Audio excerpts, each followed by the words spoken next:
If you put cows or herbivores on a diet rich in grains and corn, for example, it's actually glucose or carbohydrate based dieting, those animals get sick just like humans would. So, what you see in nature is really not reflective of how deuterium is distributed in your body, because glucose or carbohydrates may have higher, and they are always higher in deuterium. Diabetes, obesity are the prime diseases in cancer, unfortunately, which relate to increased amounts of deuterium in cell organelles, especially DNA when we talk about cancer.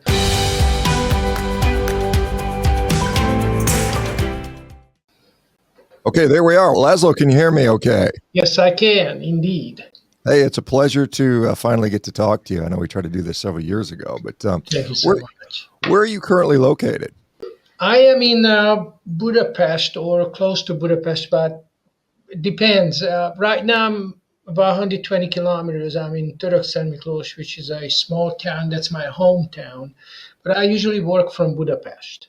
Gotcha. I recently got to go to Budapest for the first time. Beautiful city. Wow, I was really impressed. It's such a magnificent. Yeah, we were going to have just you, but then you left because you were going. Oh, shoot. I'll get back there again. I want to go back. So we'd love to see you there. So anyway, I guess for the people that aren't familiar with your work or what you talk about, could you just quickly give us a brief background of who you are, what you do?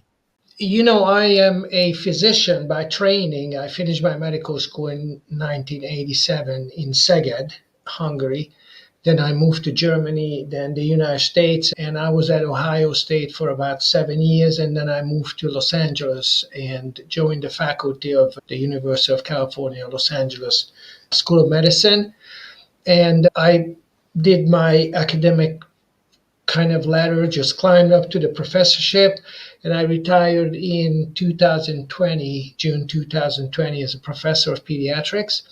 But I was doing mostly research, teaching, and training students, and I was also involved in some government operations with the FDA, major pharmaceutical industry for drug development, but we were doing mostly metabolic profiling using tracer technologies like 13C or deuterium labeled substrates, and then we followed the movement of these metabolites in the metabolic network, in vitro, in vivo, in humans, and using drugs or just native tracing experiments. And then I started working only deuterium or deutenomics related projects, and we started kind of developing this field that is now called medical or medicinal deutenomics, which studies the movement of deuterium in cells and in the human body, diagnostics, therapeutics, and also various other approaches. And it seems that it's becoming very influential in the sense that now there is a human deutenome or human, which is part of the human metabolome. And there's also Human Deuteronome Project, which kind of settles this whole idea of how to be fitted into the therapeutic arsenals. And I just proposed a human National Deuteronomics Institute through Kennedy's new administration coming in as the head of the Department of Health. And it seems that we are very efficient in fitting this into medicine and also explaining why carnivorism or how carnivore dieting is assisting or helping health, longevity, and strength, simply because of these mitochondrial processes that we clarified in the meantime. So it's, in a nutshell, it's practically studying the heavy isotope pair of hydrogen in the human body, and hydrogen we know is involved in practically all biochemical reactions, especially mitochondrial functions and energy production, ATP synthesis, and so on. Yeah, I know this may be a fairly complex topic for a number of people. So if we go back to, because we're looking at a isotope of hydrogen, and hydrogen normally has one neutron, one proton as your typical hydrogen form. But maybe explain what deuterium is, and then we can kind of maybe get into what it's doing. Yeah, sure. So if you look at hydrogen, it's the smallest matter in the sense that it's a single atom with a proton and an electron circling around it. And deuterons or deuterium is the stable isotopic pair of hydrogen, which makes it twice as heavy and twice as large as far as the nuclear structure goes. And for that, because of this extra neutron, which is just as large, just as big as the proton that makes up hydrogen.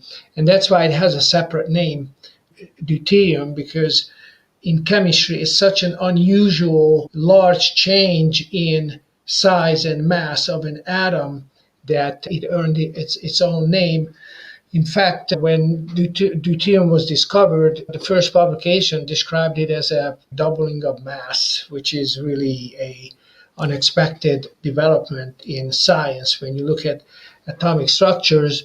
And then looking at the isotope effects, which are related to the change in physical properties and chemical properties, then we figured, especially Judy Klingman at Stanford, that it's 10 to 15 times harder to remove deuterium if it replaces hydrogen in a chemical bond.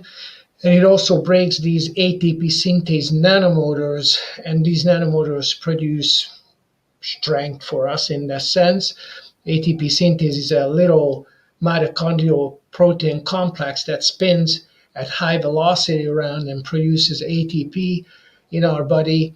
And when deuterium is present or deuterons are present, then these nanomotors are broke. ATP synthesis is not as efficient, and you are just asking for a whole range of diseases, organ specifically, meaning that where the most deuterium accumulates, those organs will suffer damage, and you're going to see clinical symptoms based on where deuterium accumulation, pathological deuterium accumulation takes place.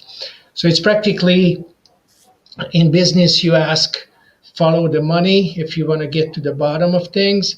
Now it starts in medicine, just follow the deuterium when you want to get to the bottom of things. So it's becoming a very interesting kind of adventure just to see where and how we can fit Deutenomics or the deuterium map of a human body and to see diseases and so on.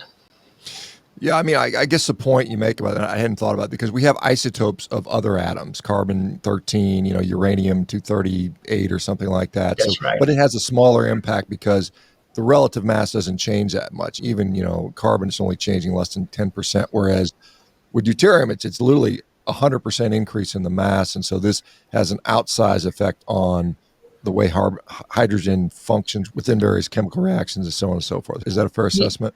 Yeah, indeed, that's the problem with deuterium. It behaves like a elephant in a china store or a bull in a china store simply because of its size and weight increase. And if you look at C13, the atomic weight of carbon is 12, C13 is 13, so it's about 8% change in weight and mass, while with deuterium it's actually 100% change in weight, mass, and atomic size. And it doesn't fit into, it's more like an SUV when you try to put it in a single door garage. It's just, and it's already like for a small car space, it wouldn't fit in there. And that's how deuterium behaves in biological structures, especially enzyme proteins and so on. What is the incidence, or what is the prevalence of these deuterium atoms relative to the overall hydrogen supply? Is it 1%, 2%? What is the number? Do you know? Officially, the natural abundance is 0.015%. And it's actually a rare isotope. And it's not the isotope's abundance is what is really critical here, is the damage that it delivers after a certain biological threshold. If we can break through those biochemical reactions that are there to actually gate them out or discriminate deuterium against hydrogens. Glycolysis works that way. The DCA cycle works that way. They try to operate without deuterium whatsoever. But if you bring in too much deuterium in your food and drinks and your nutrients and your potable water and so on, then these protective mechanisms will exceed or will be overthrown by the amount of deuterium that comes in. So they start distributing various organs and cellular organs. Mitochondria are the major concern. And in fact, they can deliver significant biological damage simply because they can damage very critical proteins in our energy production system or in a structural of proteins and peptides and so on. So, there's some like one out of every 10,000, 100,000, I can't remember the exact conversion is hydrogen is going to be a deuterium naturally. What is causing deuterium to occur? Is there some sort of physical process that's causing a hydrogen to become a deuterium molecule? Is there something in nature that's happening that drives that? Yeah, so it's one in every 6,600, just, Okay. give Okay. and take. Got it. So it's in that range. And the oceanic water, which is the largest water body in our planet, has about 155 deuterons of a million hydrogen. That's is what we call 155 parts per million, or ppm. And this is the kind of the reference range when we look at deuterium in various biological systems. Now, in mitochondria, we believe that deuterium should be less than 5 in a million hydrogens, which is less than 5 ppm. So mitochondria should operate practically without deuterium, if you will. And this is what carnivore diet can accomplish if it's grass-fed source, simply because it has the lowest amount of deuterium that enters the body through food. Now, if you look at some structural proteins and you look at some really sturdy structures like collagen in phenotypically challenged animals like gray seals or peregrine falcons that have to come down at high speed, so they need structural elements in collagen, for example, then you can see 300, 350 parts per million. So the biological range of deuterium is very broad, very wide, simply because it has a biological role and it shouldn't be mixed around. So when there are moving proteins, deuterium should not be present. When there are structural proteins, because of the chemical and physical behavior of deuterium is so different, then it may accumulate above the natural abundance. So what you see in nature is really not reflective of how deuterium is distributed in your body. And practically, this what makes deuterium so important, because it behaves like an inorganic element with a very critical function to kind of be depleted from moving parts and energy producing parts in our body. But it also accumulates when there is a phenotypic change and there's a structural need for strong, sturdy elements. And this, because of this biological diversity and because of this biological role of deuterium in structure and in moving proteins around and transferring energy for that matter, that's why deuterium has to be regulated, not necessarily left out, but regulated in a very phenotypically and physiologically fitting manner without causing disease if it accumulates in certain body compartments or organs or cellular compartments.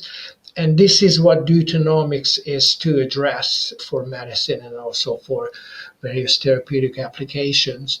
And that includes alternative integrative medicine and so on. Yeah, before we get into the practicality of this, I think I want to just delve a little bit more into some of the cellular stuff. So mitochondria are, cellular, organelles basically that are trapped within a cell. They're behind a couple membranes. And you say that deuterium in nature exists in about 1 in 6,600 or so, but you want that level to be 5 in a million, so much lower. So is there some sort of natural filtering process that prevents deuterium to getting to that mitochondrial nanomotor? Yes, there is. Yes, there is. It's a very good question and, and a very important. Usually my students at a biochemistry course, they ask me why glycolysis takes 10 enzymatic steps to break down a 6-carbon glucose into 3-carbon intermediates like pyruvic acid. It is practically takes 10 enzymatic steps because glucose has 12 hydrogens, which could be replaced by deuterons, and deuterons or deuterium can use glucose as a Trojan horse just to get into the mitochondria. So just to prevent that, our cells put every glucose molecule through 10 enzymatic steps to remove all hydrogens and replace those hydrogens with cellular water or cytoplasmic water's hydrogen.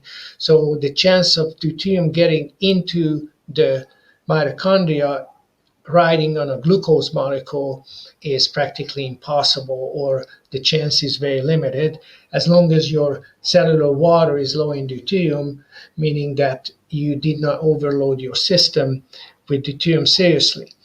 And this is the same with the TCA cycle or with the mitochondria, because that's where the Sandiodi-Krebs cycle is running, or the Krebs or TCA cycle is running. That means there are 10 enzymatic steps, 8 to 10 enzymatic steps, depending on where we start the process. And those are all kind of proton or hydrogen exchange reactions just to make sure the mitochondria only recycles its own water through pyruvate dehydrogenase, citrate synthase, and isocitrate dehydrogenase. And there are some isomer formation just to make sure there's no hydrogen replacing deuterium that can come into the TCA cycle. And another level of protection is practically DNA synthesis, nucleic acid synthesis, and there are also pentocycle related reactions which also control deuterium levels. So practically every biochemical reaction that processes carbohydrates or glucose are there to protect deuterium to get into the mitochondria using carbohydrates. Now, fat is different in the sense that fat or fatty acids don't have to go through this process. They can shoot into the mitochondria directly. And this is why, and we're going to get into this a little bit later, and this is the practicality or functionality of using these two types of substrates, carbohydrates and ketone substrates, which have different deuterium levels. Ketones or fat are always low in deuterium simply because in biology, fat is produced from mitochondrial citrate through the citrate shuttle. And this is why in biology, as long as the animals are fed or kept in their natural habitat, natural environment, they're always going to produce fat that is lower in deuterium, which is about 20 to 25% difference compared to carbohydrates and fat, looking at the same animal. And especially when you look at plants and fruits and compare those deuterium concentrations, you're going to see dramatic 25 to 30% differences.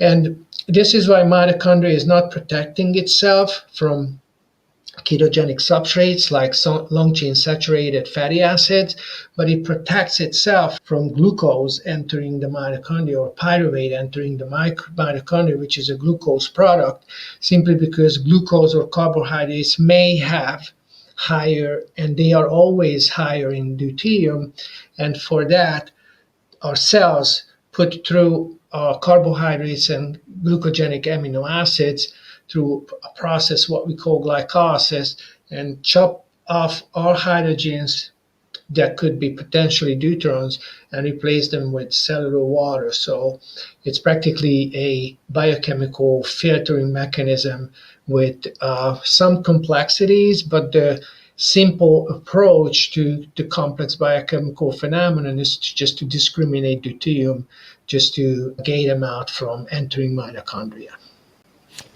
So you're proposing a mechanism by which we can, I guess, posit that certain diseases are associated with this, maybe some impact on longevity. What do we know about deutenomics and its relationship to disease? Are there like studies that'll say this person with a high level of deuterium is more likely to have diabetes or schizophrenia? Have any of those relationships been looked at?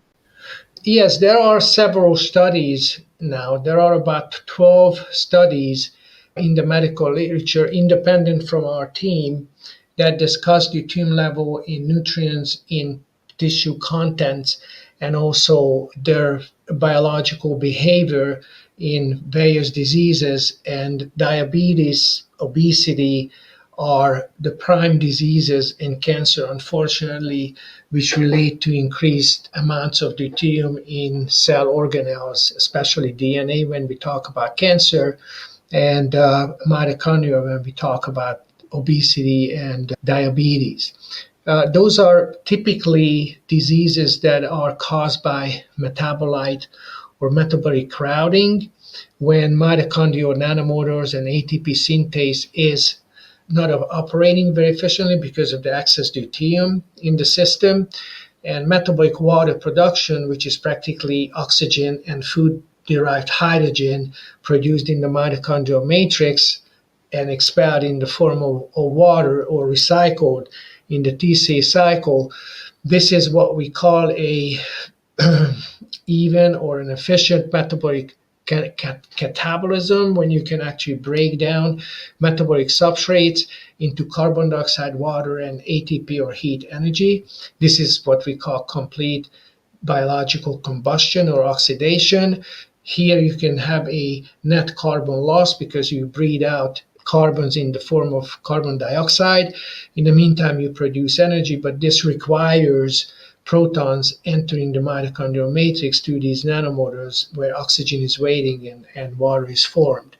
Any process that compromises this passage of protons or hydrogen into the mitochondrial matrix where oxygen is waiting is practically a damaging entity to the cell. Apparently, oxygen radicals are formed because oxygen is not reduced by hydrogen into water. There are broken nanomotors, so there's insufficient ATP production. Then the cells try to produce ATP some other ways. That's what we know is the Warburg effect, when the product of glucose is lactic acid, and there's some ATP produced, but it's reused in the mitochondria for fatty acid synthesis through a process when the TCA cycle, the direction of the reactions is reversed. So it's actually a disastrous situation when you look at these diseases that you mentioned. And there are a number of papers now experimentally and clinically that address those issues. And for doctors and people involved in medicine, we can measure deuterium content in breath, saliva, or urine. This is what we recommend as part of Deutenomics as a medical workup, to do a deutenome testing. And also MRI is a very efficient way of looking at hydrogen and proton ratio, simply because it's a delocalization. It's practically moving protons around.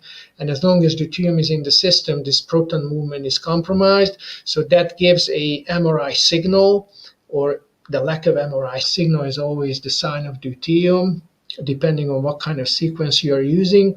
But it seems that all medical conditions which are related to metabolic diseases, and most of them are, relate to deuterium or distribution or regulation of or pathological processes in the regulation of deuterium. And for that matter, accumulation, metabolic crowding, and different or altered cellular behavior, for example, accumulating certain metabolites, fat, for example, or there are actually proteins that can work as prions in the central nerve system. Those are Alzheimer's, Parkinson's. Those are all signs of these metabolic crowding on a tissue-specific manner, and they cause very specific disease symptoms. And that's practically where Deutenomics will take us, to understand these processes more thoroughly, more efficiently, and we can approach these through diet, which is weird to say, but seems that the most efficient way of approaching Deutenomics or deuterium, or accomplish deuterium depletion in an efficient way, practically depends on what type of diet you eat, what kind of food, processed food, and how much of it, how many times, how often, how much water you drink. These are all potentially invading elements when it comes to mitochondrial health. And this is where Deutenomics is happening, I believe, eventually this chronic epidemics crisis in the United States, which is now getting almost unmanageable simply because there are so many chronic diseases and so many people who are affected with these chronic diseases. And we are hoping that ketosis, actually Kennedy, who is going to be the head of the health department, is talking about ketogenic diet and natural ketosis as part of the solutions of these chronic disease processes. So there are some very exciting developments in the area. Let me ask you, the human deutenomics, or the human deutenome, I guess is what you would call it. How do you assess that? Like, how would if I want to know it, is it a blood test? Is it an imaging study? How would you assess someone's deuterium load? Yeah, the easiest way is just to get an MRI, T1 sequence, I assume, and look at the signal density.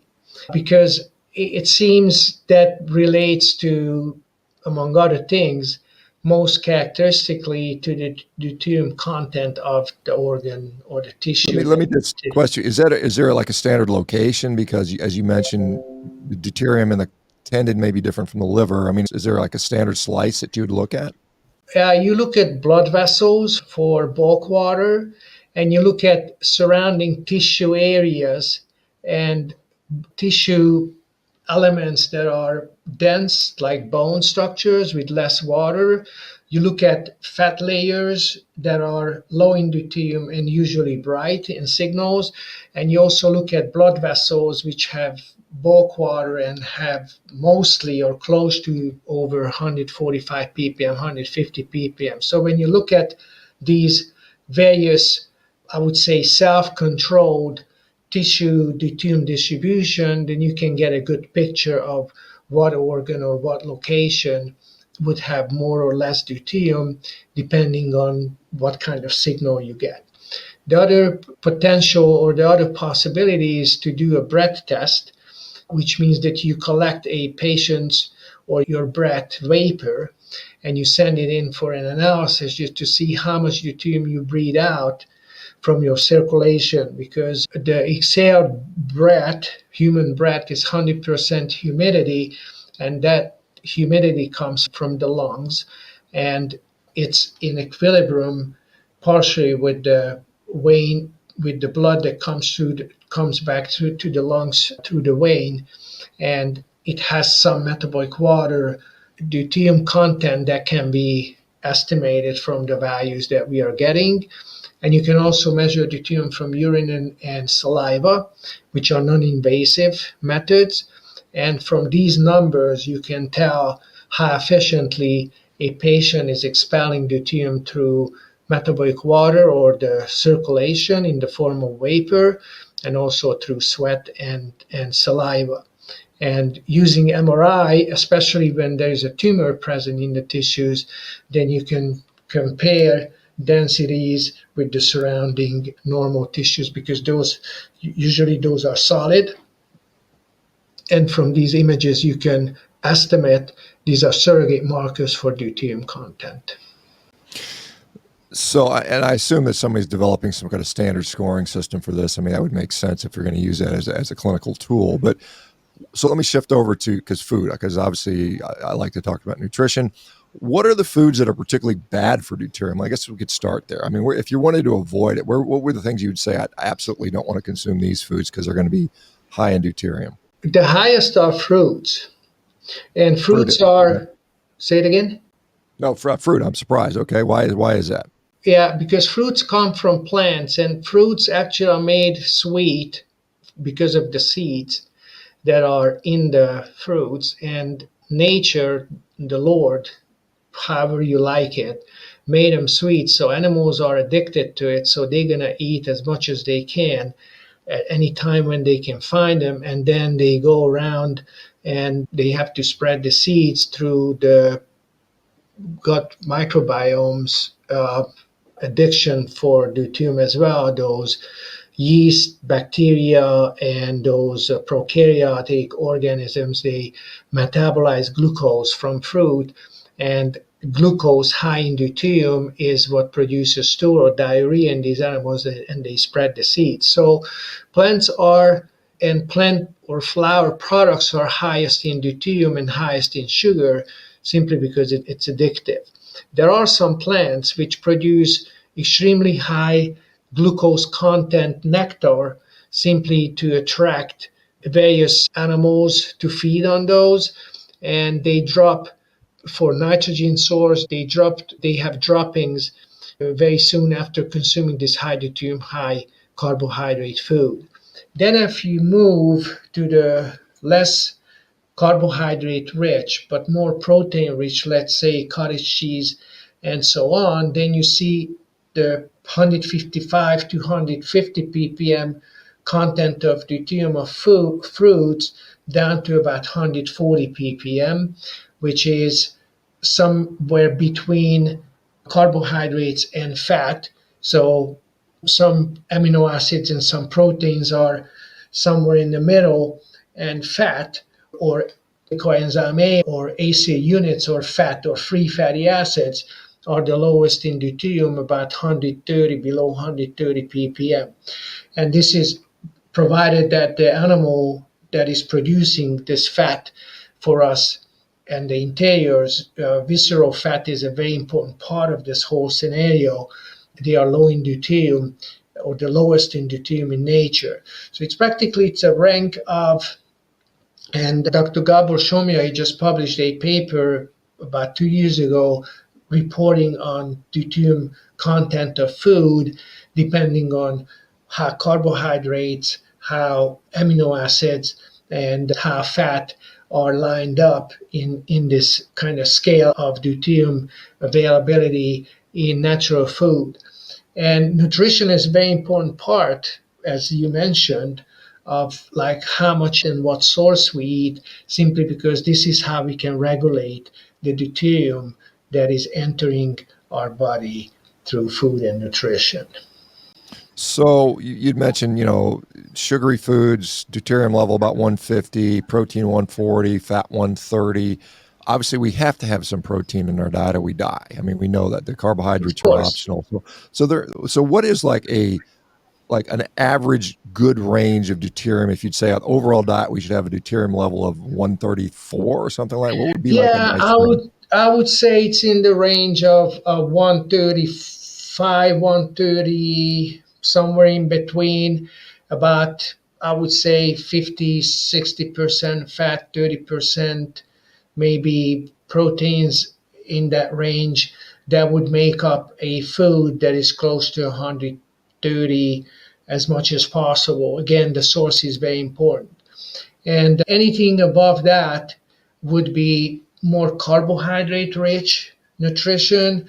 And practically, we don't need carbohydrates, just like zero, none, simply because fat has glycerol. That is why we call fat triglycerides. And our liver can make glucose from glycerol very easily. So our liver can always keep our glucose level at a constant physiological range, even though we don't consume carbohydrates and we don't really need any of it, simply because our liver is there to produce glucose if we need some, and our brain does need glucose, or our brain cells do need glucose.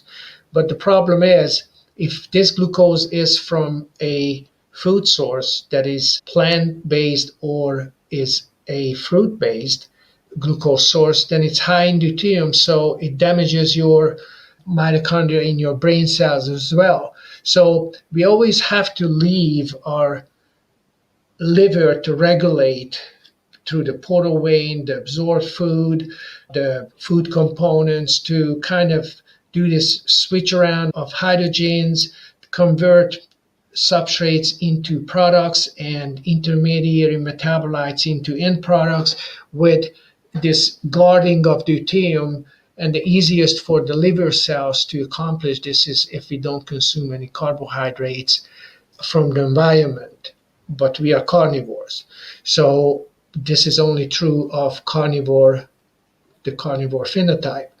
If you're a herbivore, like a large a large herbivore animal, then you're going to have four stomachs, 70 meters of bow and a microbiome that can actually extract nutrients from plant-based diet, and those do not eat ketogenic diets, those animals. So their gut system, their physiology, their biochemistry is very different from human biology.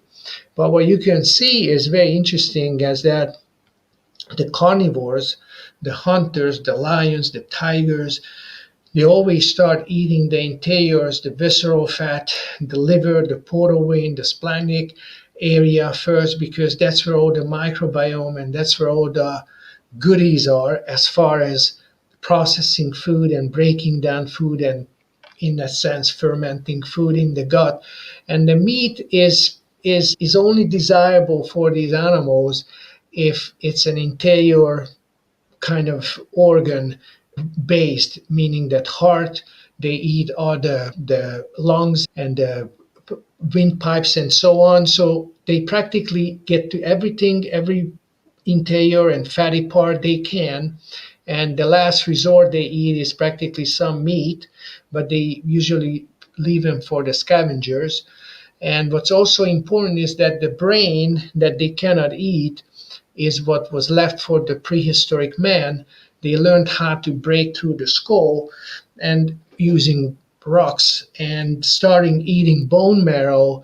The human race developed because that's the lowest in deuterium, the highest in fat content, and they have been consuming this for millions of years. Now they believe that the human race started about 4.2 million years ago, simply because that's the oldest carnivore approach of these carcasses of large plant-eating animals. Their skull was broken in using tools, and they believe that this selective ketogenic or ketosis, eating deuterium, low deuterium food in the form of brain and bone marrow, that started humans kind of develop different skills. So even in the anthropology scenario, or even in anthropology now, it is a research topic to answer these dietary habits. There, these fat and ketosis or nutritional ketosis, how it was serving this human race to become more intelligent or more fitted for very complex social or socio-economical tasks and so on. So it's practically an interesting story. Deuterium has a role in almost everything, but the desired range is, as you said, it's somewhere around 100, between 130 35. There are obviously humans that exist on this planet eat a lot of carbohydrates. There's people that are fruitarians; they don't drop dead immediately.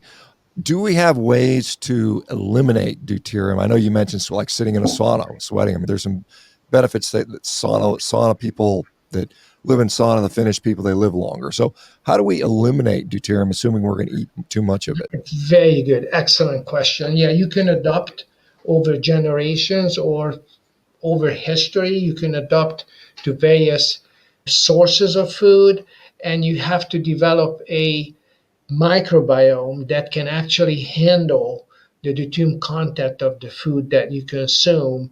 And you have to develop a certain lifestyle in that sense, meaning that how to gather, how to process, how to prepare that food, and what kind of social or socio-economical resources there are to maintain that diet in a constant fashion, meaning that you give the same microbiome to your offsprings and the generations to come.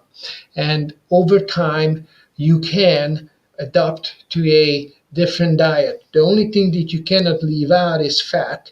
So even though if you're a plant eater, then you still have to eat fat, which comes through seeds, because usually plant seeds have somewhere between 40 and even 98% fat, simply because the seed is trying to provide an energy-rich resource for the sprout, simply just to make it enough, give it enough energy to reach the sunlight, and that is all fat based. So all seeds are rich in fat, and plant eaters have to eat seeds to supply their mitochondria with ketogenic substrates. Otherwise, just eating greens, you have to have a very different microbiome and a very different gut system, just like cows have, just like these large herbivore animals have, simply because they have to have enough bacteria to digest and actually take out all the deuterium from their food.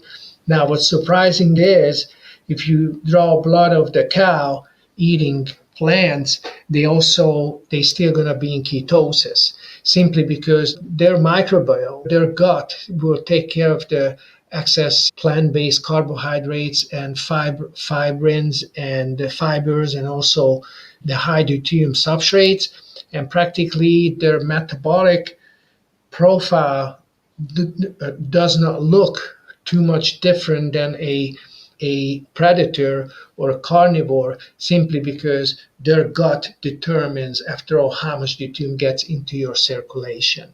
And the circulation from the circulation after the gut transport, the circulation, I'm not saying it's the same, but it's comparable as far as fat content and any other intermediate metabolites. So it's practically a gut microbiome and physiology related issue after all. I mean, we're aware of the fact that, like, for instance, fiber is converted by the gut microbiome into short chain fatty acids. So that's fat. So a lot of these animals that are herbivorous are actually on a high fat diet from what they absorb. But you're saying they're in ketosis as well. Did I hear that correctly? That if I drew a cow's blood, I'd find a lot of ketones in there, or is that Yeah, what they you're are saying? still in ketosis if you are not grain feeding them. If we just wrote a paper about 3 years ago about this particular problem.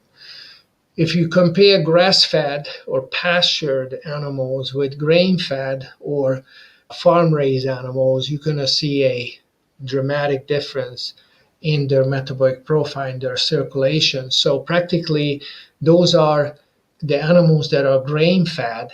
Those are actually looking at like an obese, a more of a Warburg type metabolic phenotype. So they are not healthy for that matter, simply because their gut microbiome, their gut is not there to process carbohydrates. It's more of a plant-based, green and pasture-based diet that they should be eating.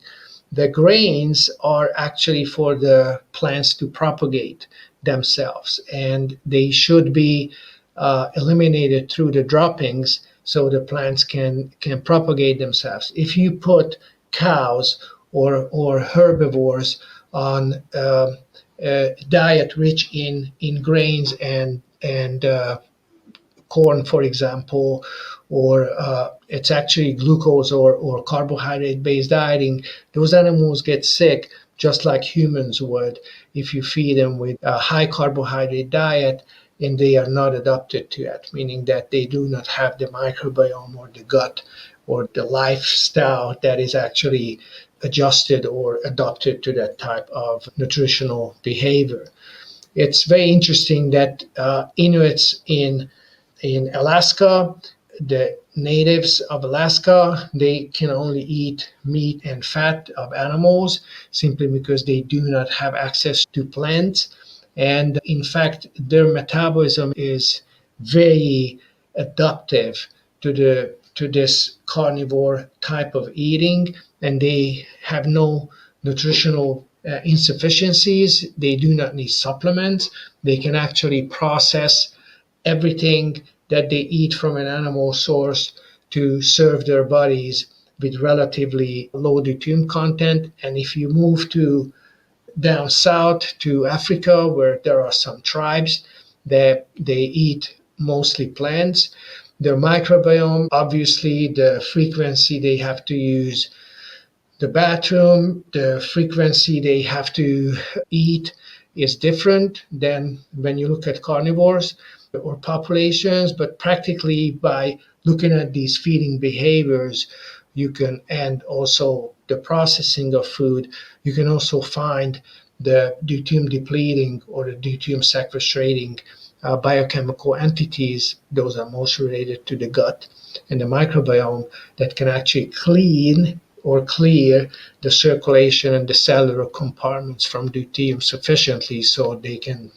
live in healthy life. They can live healthy lives.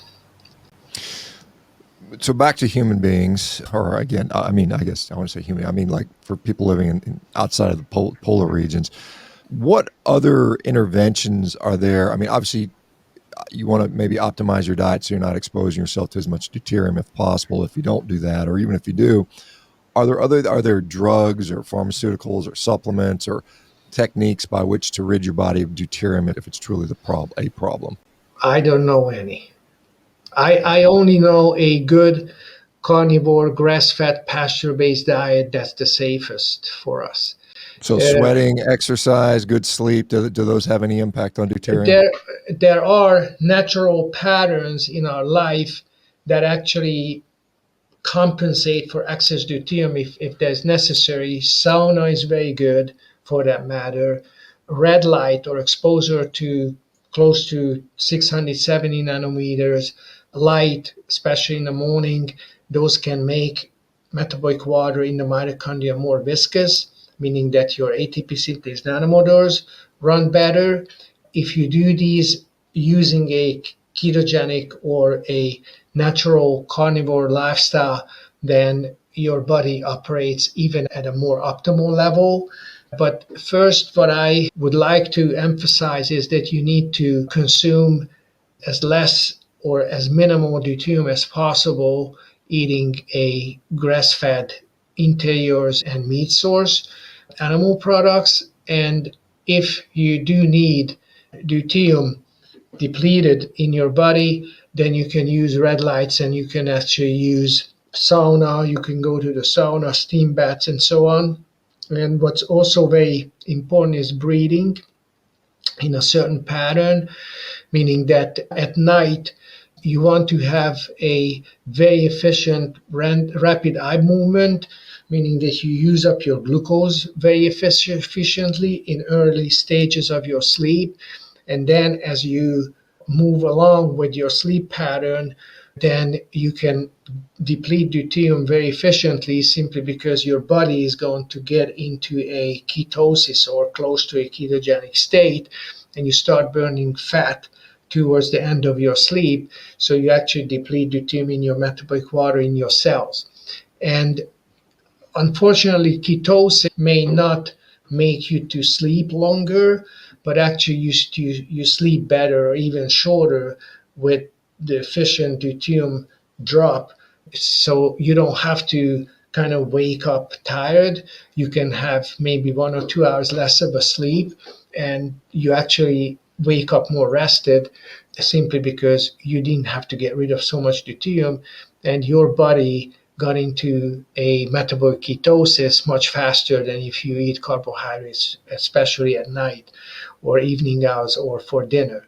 So, as you said, these patterns, I'm not kind of considering those supplements. I just consider those as normal and physiological circadian rhythm related cycles of normal physiology and deutenomics or deuterium depletion.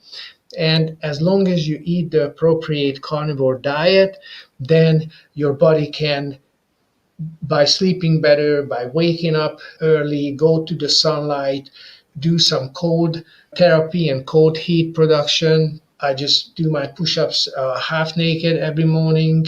Doesn't matter how cold it is.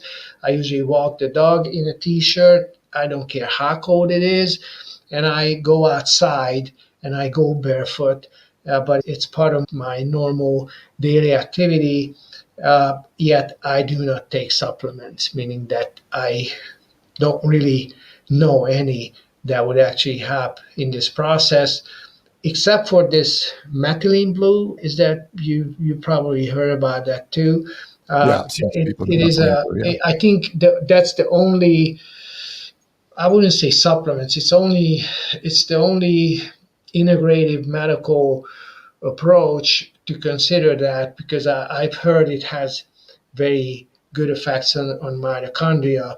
I tried it a few times. I don't never felt the need of it, but practically what we covered would cut it all, I would say. You'd mentioned, I mean, obviously we eat food, but we also drink. And what is the relative contribution of the water we drink to the deuterium level? Because obviously there's a lot of hydrogen in water. It's H2O. That's, versus, eating food. Is there a Yeah, difference? that's right. And it's also a very important topic. Actually, the most dangerous environmental deuterium source is water. And for that reason, our antidiuretic hormone regulates water intake through thirst.